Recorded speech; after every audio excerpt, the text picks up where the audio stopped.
Hey everyone, welcome back to the stream. I'm Tim, and I've got my friend Chris here. Hi everyone.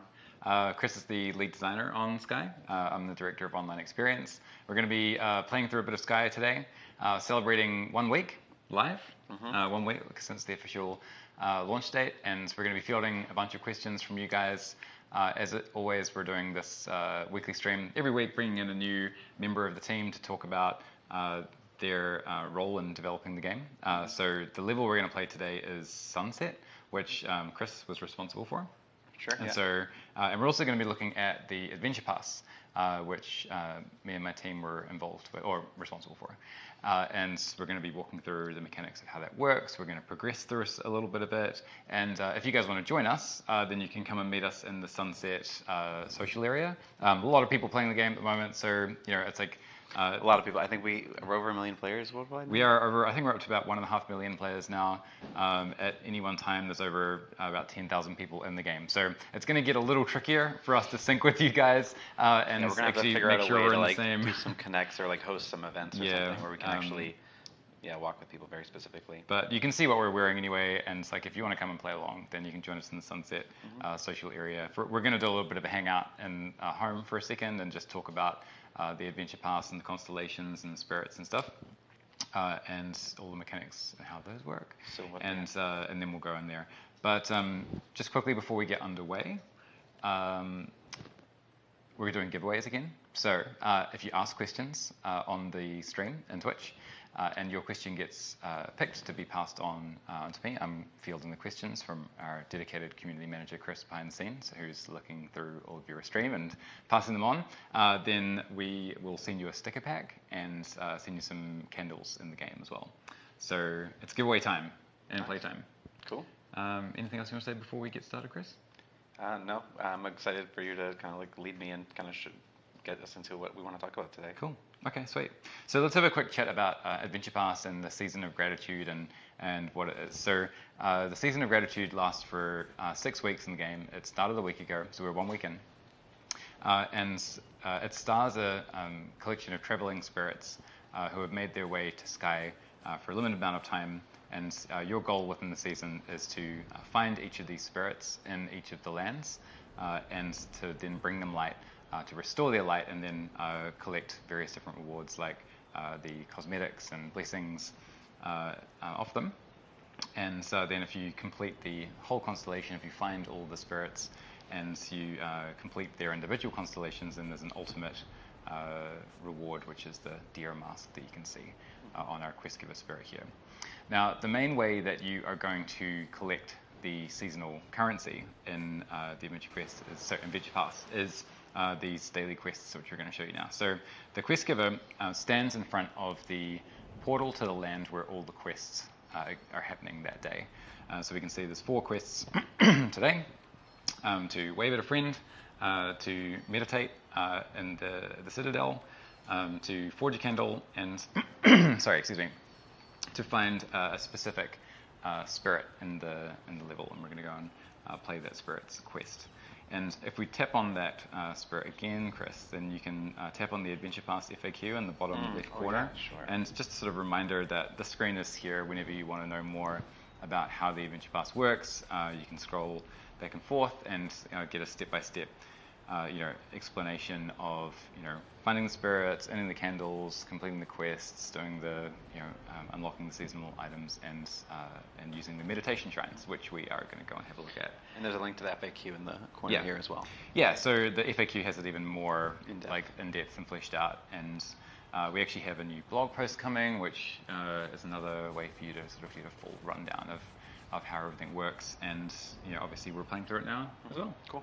And the other thing, as I said, Chris built this level, built Sunset. So we're talking about Adventure Pass, which happens in all the levels, but this is a good opportunity for you guys to ask Chris about aspects of Sunset in particular. Sorry, I keep calling it Sunset. That was our development name for the level, and it really stuck. The Valley of Triumph. I'm actually in a bit of a weird state on the Valley of Triumph right now. Oh, you just got taken straight to the end? I got straight to the end. Cool. Yeah. Well, you can finish up that bit, and then we can restart it. Cool. So yeah, if you guys have got questions about the development process of Sunset, the different inspirations for it, all the different mechanics, then you can talk to Chris because he was the lead designer on it. Right, so I'm kind of coming in. We were loading up an existing account, and I realized I was like, just the last time I was in here, I was actually just playing the Valley of Triumph, or the Valley. So we're going to finish off with the kind of conclusion to the Valley level, and then I'm actually going to jump back in and go for some kind of cloud surfing and ice skating. Where'd the idea for the twins come from? So the twins actually predate me, but I think they're, it's meant to be a bit about kind of competition and sort of like teen rivalry and kind of that sort of the romantic age so you have these sort of two kind of like more playful spirits who are kind of like in competition with each other, but it's more of like a playful kind of interaction regarding what they're doing with the spirits and how they're sending them up to the stars.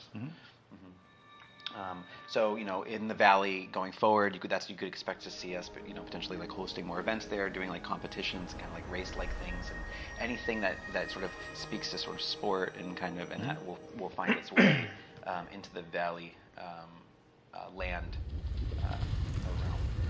It's kind of like the peak of the civilization, right? Where Right. Everything was really abundant and right. Cool. Yeah. The height of their abundance and their wealth, where they can, enjoy the sunset while they just dance and drink all day. Sounds great. Right. Sounds ideal. Yeah. Okay, first question coming in from a community member, from Zerger, and I'm not sure if that's a StarCraft reference or not. Oh, maybe. If it is, then great. I like StarCraft. Yeah, StarCraft's great. Hey, I've been playing for 1 week and having a ton of fun, but I'm wondering if there are more seasons planned. Well, you're certainly keen, because we're only 1 week into the first season, so I'm glad you're liking it so far. Yeah, absolutely. We're working on the next season right now, and I'm actually working on the schedule for all the seasons that we have going right through to Christmas. So we're pretty serious about making sure that there's a steady cadence of new content coming in for you guys. And Genova's pushing us really hard to make sure that each of those seasons don't just end up being a drop of some cool looking gear, but they actually tell you more about the world and the history of Sky and its kingdoms. And there's also new mechanics introduced each time. So the new mechanic we made for this season was the Gratitude Shrines, which you'll see soon. And we've got a pretty cool new mechanic, a couple of new cool mechanics coming in for the next season, and lots of interesting stuff planned. I'm gonna go change my hair. Yeah, go for it. Before I jump into the Valley, real quick. Let's see, what do we have? Let's do the fro. That's a good one. That's a good one. It'll keep you warm in the snow as well. Yeah. I want some kind of... Yeah, maybe I'll do this. I'll do the fro. The Goku one's pretty classic. Yeah. The Goku? Yeah, for sure. All right, why not? This I'm a snowball for the snowy area. Okay. I'm going to go off and find these Adventure Pass spirits. So, Yeah. So like you're saying the Adventure Pass, the sort of the quest giver, or I don't know what exactly the name.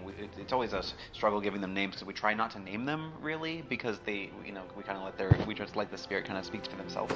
But so in the act of sometimes using us to sort of calling them things, whatever, giving them names in the moment. But he was standing by the gate, and that was the signal that the Adventure Pass. There's a quest here for me to do. So yeah, I'm going to circle around. So this level, calls back to another level in one of our previous games, Journey. There's a sunset surf level, but unlike that, where it's covered in the sand, this one's obviously snowed in and frozen over. Just trying to get when we were working on this level, it went through a number of iterations, but just trying to get the flow right, feeling how it feels to actually move the character, handle the turns, and what is the right pacing, and I think with all of these things, we tend to continue to have them be works in progress. You'll see us be doing these little micro optimizations and touch-ups, as we continue to sort of polish out the world and kind of run our extra layer of touch over everything. But what am I looking for here? Where is it? Well, in this yeah. space, you can actually pick up some of the seasonal candles, the seasonal wax. So over on the left there, now this is a pretty subtle difference that you guys are going to have to pay close attention to. So the candles that are up here that have the gratitude symbol on them, those ones are going to give you seasonal wax. And if you find all 4 of those piles, within this one level, then you'll get a whole extra season candle. So one main structural change that we made to the Adventure Pass from the first season that we ran in test was that our quests used to be like sprinkled out all over the entire world. And what that meant is that you actually spend just like a lot of time traveling between spaces, and we wanted to increase the experiential density, or which is a fancy word for saying the stuff to do in a certain space, so that you could come in for 30 minutes in your day and know that there is going to be a strong concentration of useful stuff to do, which is going to progress you through the pass. So in Sunset today, we've got 4 daily quests that you can complete. There's also the actual quest spirit, so the Adventure Pass spirit that you can find, and there's also the seasonal candles. And quick tip, the candles will be near where the quest is. So if you're struggling to find the quest and you see some of the candles, then that'll give you a bit of a hint.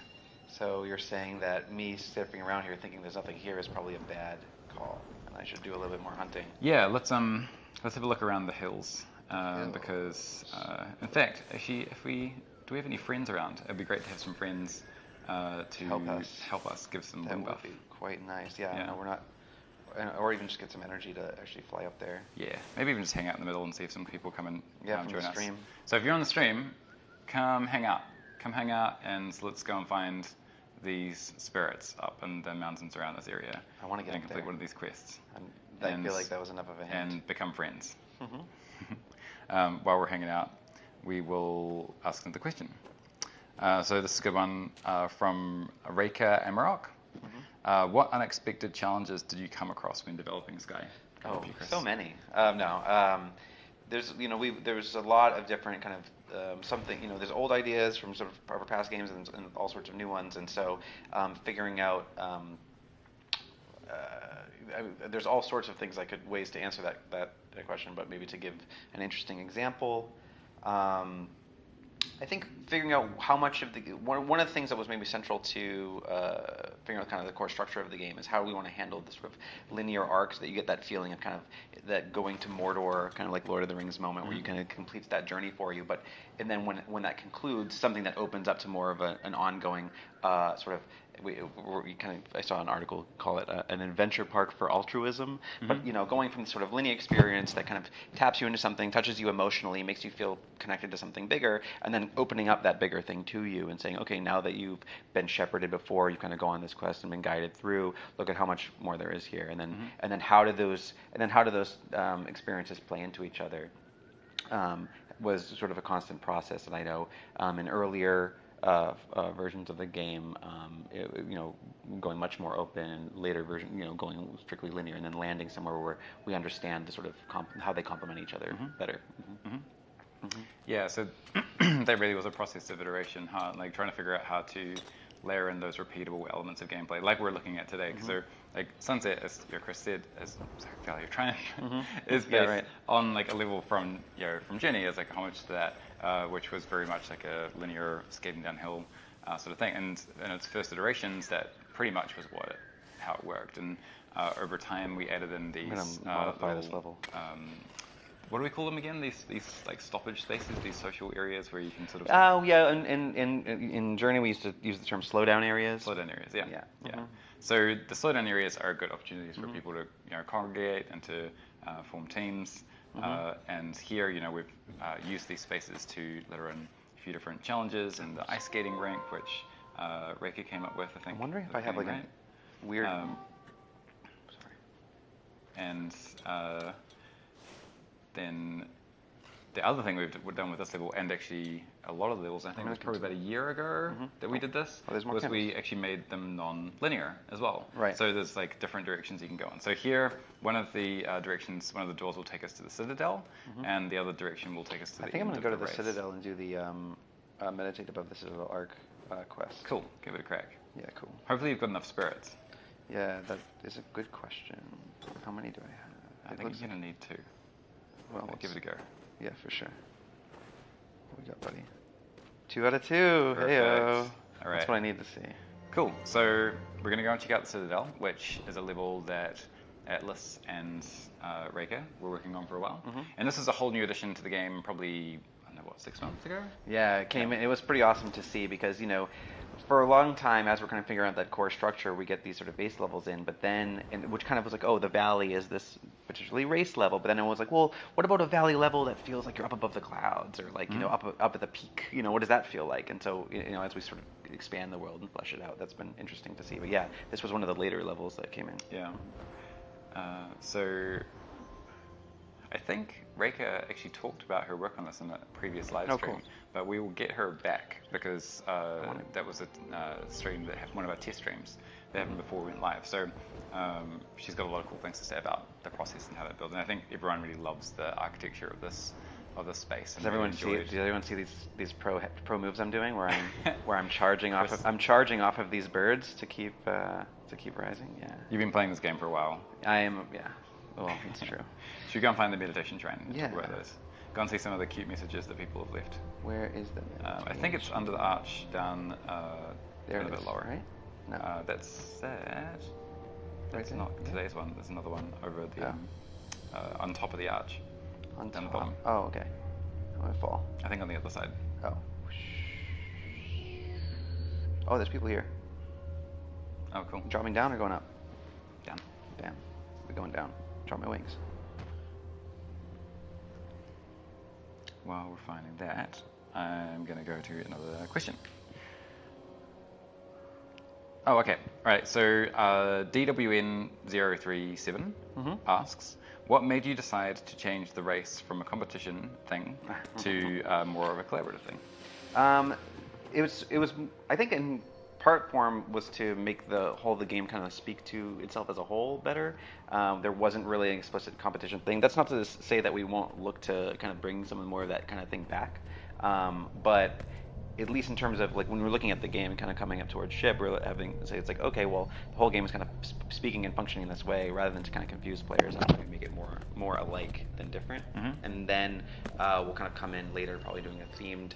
I could see us doing like a theme season or that sort of thing about kind of competition and the spirit of sport, and then that would be like a great place to kind of bring that bring that feature into the. Be careful with that, otherwise it's going to put some crackling on the. Oh jeez. Sorry, the everybody. Cat's getting a big. The cat. the cat's scratching. Where is? Sorry, I'm still looking for it. Anyways, I'm trying to find. If you pass it over here, if I can Go for it. and you can have a chat to the community, to the people about about that sky, the process of changing the competition. This clip doesn't want to stay. I'm just gonna hold it. Oops. So yeah, so things like the race, having a team, I think that's actually a really interesting element that we can still look to bring back. But yeah, it was more to kind of even everything out and kind of have it all speak the same language. Oops. There it is. Dun-dun-dun. Okay, cool. So we can talk a little bit about, excuse me, the gratitude shrines here. I'm so sorry about my throat today. Chris has got mic problems, I've got throat problems, but we're getting there. The gratitude shrines came up in the design process of trying to answer the question, what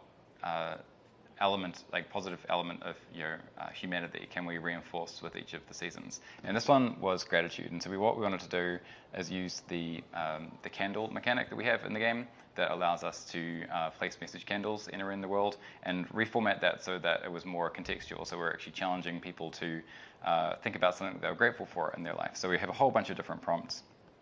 And so let's go and sit down and meditate at this place. It's going to give us a prompt, and then we can respond to it. Who do you most admire? That's cool. I was going to write Tim if I was playing, but our fans? Hey, shall I give it to you? Our players? Yeah, our players and their dedication. Really, it's pretty astounding.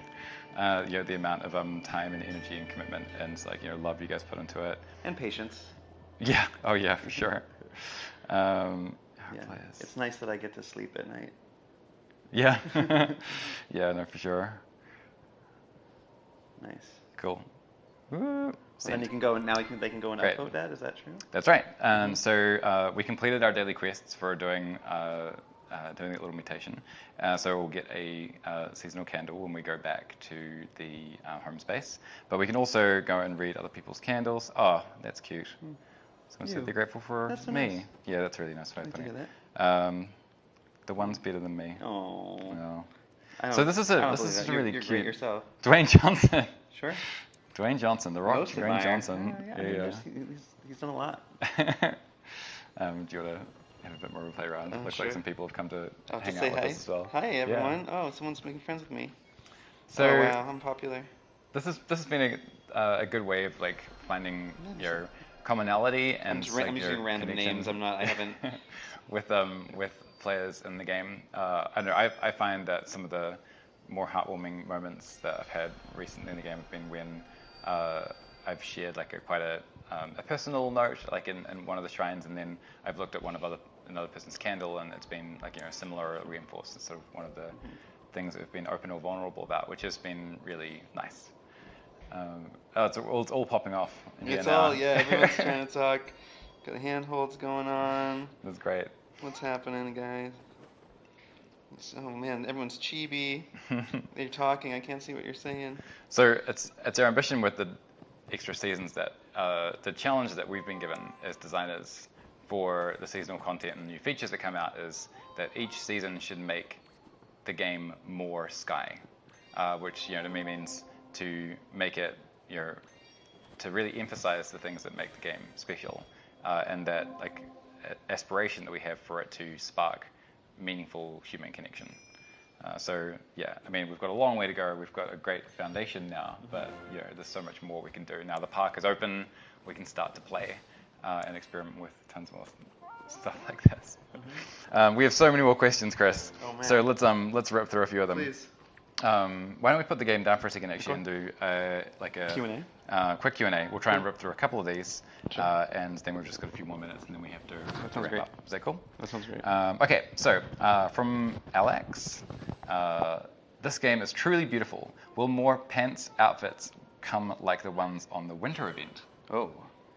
We'll have to talk to the artists about that. I mean, it's interesting to think about kind of like building out the world of Sky and who these spirits are, where they come from, and kind of seeing these symbols come back, reappear.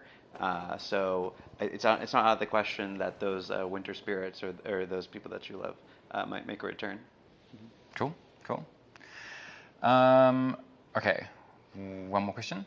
This game is absolutely beautiful, and I'm excited to join the community via Android. My question is, was it difficult trying to create levels, areas in the game that provoke a certain emotion for players? Please share some of the design process. Thanks. Sure. So that's from Fresh Fry Boy. Right. So we kind of look at great nickname.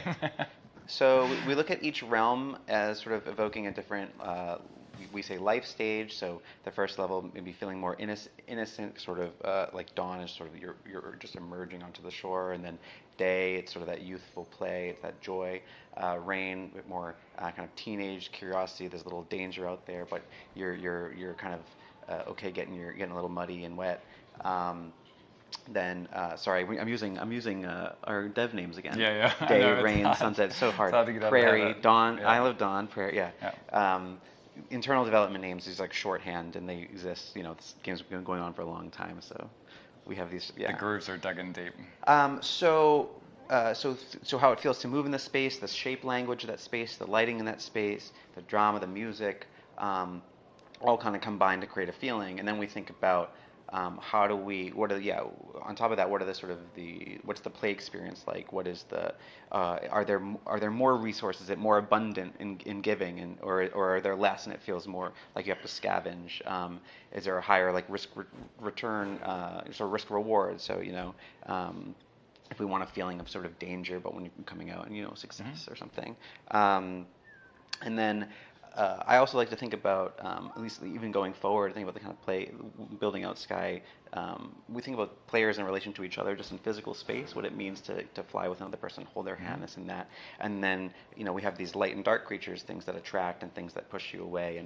And just that kind of simple molecular dynamism of how these magnet nodes of people and creatures are kind of coming together and repelling each other can lead to some interesting game experiences. You think to things like tag and hide and seek. All of that is just kind of rules organized around how those dots are talking to each other. And so through that lens, you can kind of create drama for a particular moment or kind of game experience that creates drama. Umut also actually asks on that note, will there be more mini games? Absolutely. I think Sky is meant to be an adventure park, and we're excited to kind of host events here and kind of play and have the spirits kind of show up and kind of show more of their culture and the games that they played when they lived in the world of Sky. Cool. We have one last question, which is from Buck Goose 92. Great work on the nicknames. Yep. By the way, today. Yep. How do we get Hearts from Gratitude Shrines? And the way that happens is that you leave a note, and then that note will actually be visible by the public, like the way we saw other people's notes there, after you get 3 likes from your friends. So it's really important to have a good amount of friends and for them to be playing the game actively so they can see your note and then like it. And then it goes up to the public, and then once they like it enough, then you'll be rewarded with a heart. And we are actually playing with the threshold of that at the moment, since we've just gone from a player base of a few hundred players a day to now like 10,000 players at any one moment and millions of players around the world. So we're probably going to tune exactly what that number is. It started off as 10, but we're probably going to put it up. But essentially just write something cool, write something touching, write something genuine, and people are nice and they will like it. Everyone's giving me candles, and I feel bad. It's like I should be giving them candles. Yeah. Like I should be friends with everybody. Like why am I spending? Thank you. Everyone's so gracious. It's a fun party up by the meditation shrine. So I think that's pretty much all we have time for today. Do you have any parting words, Chris? It's just been really nice to kind of see launch, and I know there are bumps along the way, but I think it's been great to see the community react so positively, to see the positive reviews, to see the player base pick up, and the millions of players was an amazing kind of feat for that first week. So just kind of going forward, looking forward to continuing to expand and add all sorts of new features and experiences for people to share together. Cool. Yeah. Thank you so much for all your support, and it has been really great to see such an outpouring of love and appreciation for the game and the hard work. And I know that it really means a lot to the team here to get that, I suppose, validation both from the press and from the players. I think I don't know how many thousands of reviews we've got on the App Store now, but it's like up 10,000 reviews or something, with an average of like 4.9, and so that's the most important thing, I think, to us, even more than like the critical praise, is just seeing that it's so loved by real players and people. So we're going to be doing this every Friday at 12 p.m. PST. We'll have a rotating cast of characters coming through. Let us know who you want to talk to, let us know what you want to hear about, and what levels you want us to play, what stuff you'd like us to explore, and we'll be here every Friday, and giving away stickers as well, giving away candles. So remember to join in and bring along your questions. And until next time, we'll see you in the skies. Bye. Thanks.